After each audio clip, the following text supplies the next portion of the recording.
Blackwood Street was the kind of place you see in movies. A quiet, peaceful suburb just outside Columbus, Ohio. Manicured lawns, white picket fences, and kids riding their bikes in the soft evening light. Nothing ever happened there. It was safe. It was boring. Until the night of October 14, 2018. At exactly the 17 in the morning, a 911 call was placed from 1847 Blackwood Street. The operator answered, expecting a medical emergency or maybe a noise complaint. But what she heard would haunt investigators for years to come. The call lasted only 11 seconds. There was no screaming, no struggle, no frantic pleas for help. There was just slow, heavy breathing on the other end of the line.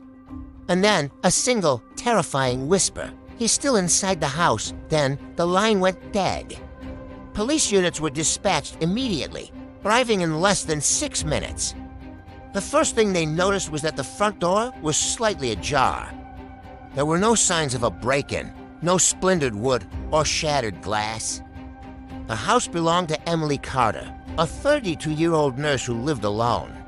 Her neighbors described her as quiet, kind, and almost invisible. She was the last person anyone would expect to be in trouble. When the officers stepped inside, the scene was unsettlingly normal. The living room lights were on. Emily's purse was on the couch, her car keys beside it. Her phone was on the kitchen counter, untouched. The television was still playing a late-night movie.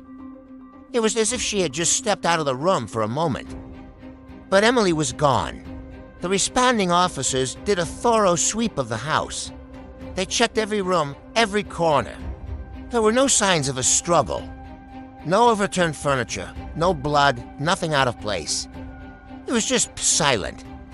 But upstairs, in the master bedroom, detectives noticed something deeply strange. Every single closet door in the house was standing wide open. The one in the hallway, the one in the guest room, and the walk-in closet in Emily's bedroom. It wasn't just a coincidence. It was a deliberate pattern. It was as if someone had been methodically searching for something, or someone had been hiding inside each one. The disappearance of Emily Carter quickly escalated from a local mystery to a national headline. The story was terrifying because of how ordinary it was. A woman vanished from her own home, in a safe neighborhood, without a single trace. Search teams with canine units scoured the nearby woods and parks. Drones with thermal cameras scanned the entire area, from rooftops to dense thickets.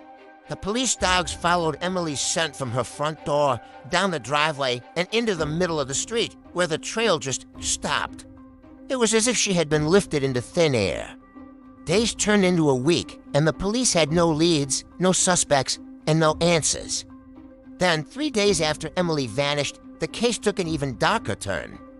A neighbor who lived across the street was reviewing his home security footage, hoping to find any clue, any car that didn't belong.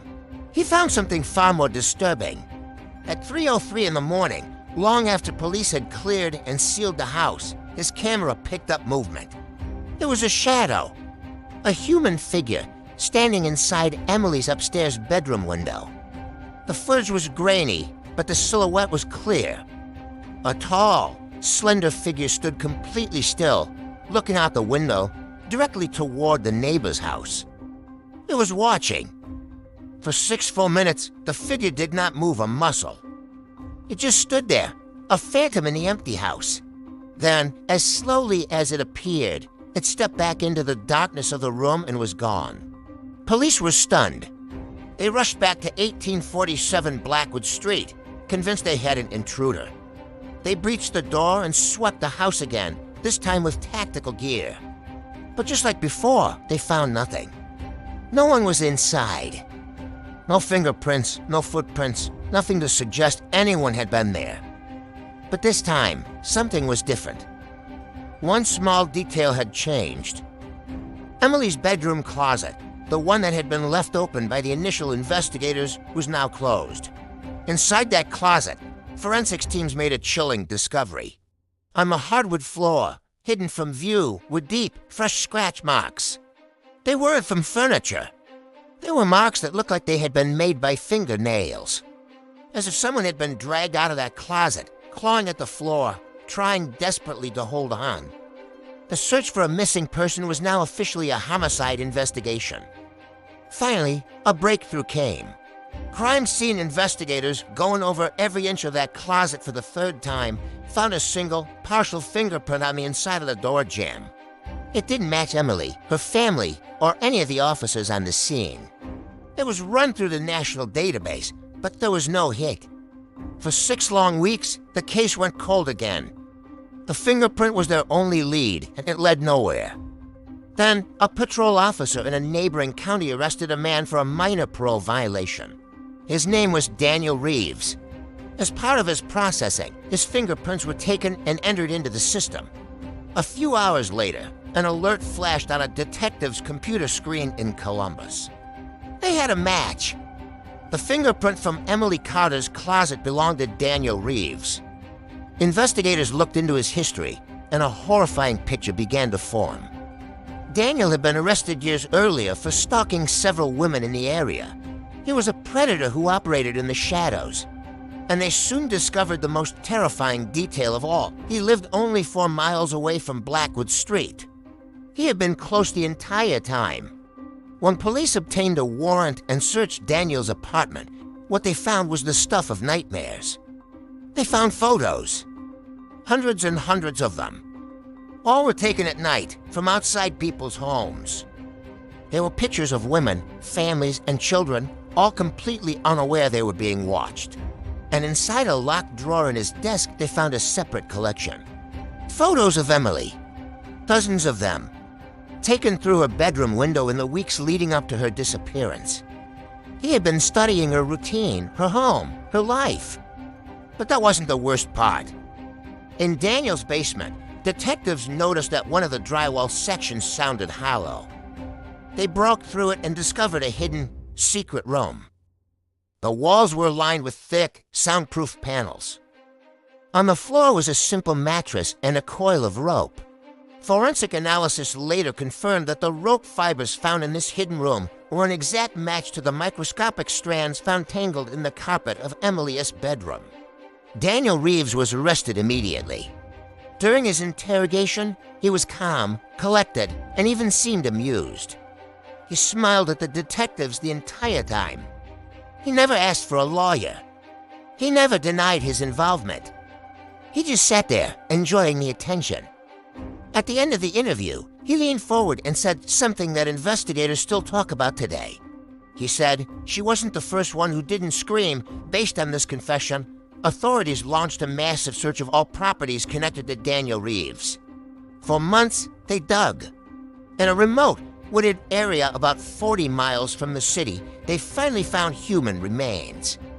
Dental records confirmed their worst fears. It was Emily Carter. The evidence suggested she had been kept alive for days in that soundproof room before she was killed. In 2021, Daniel Reeves was sentenced to life in prison with no possibility of parole. He will never walk free again, but his capture didn't bring peace to Blackwood Street. Before his arrest, several other neighbors came forward to report strange occurrences. They remembered seeing a tall, shadowy figure standing near their windows late at night, yet watching. Police now believe that Daniel had been stalking the entire neighborhood for months before he finally chose Emily. He was planning, waiting, and studying his potential victims. Today, the house at 1847 Blackwood Street remains empty. No one has lived there since that night. The lawn is overgrown and the paint is peeling. And some of the neighbors who still live there say that sometimes, when the night is very quiet, strange things still happen.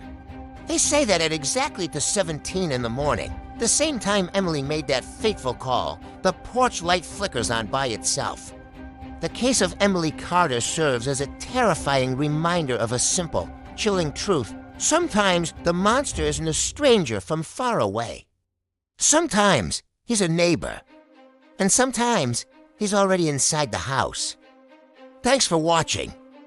If you found this story as chilling as I did, make sure to hit that subscribe button and turn on notifications so you don't miss our next dive into the darkness. Stay safe out there.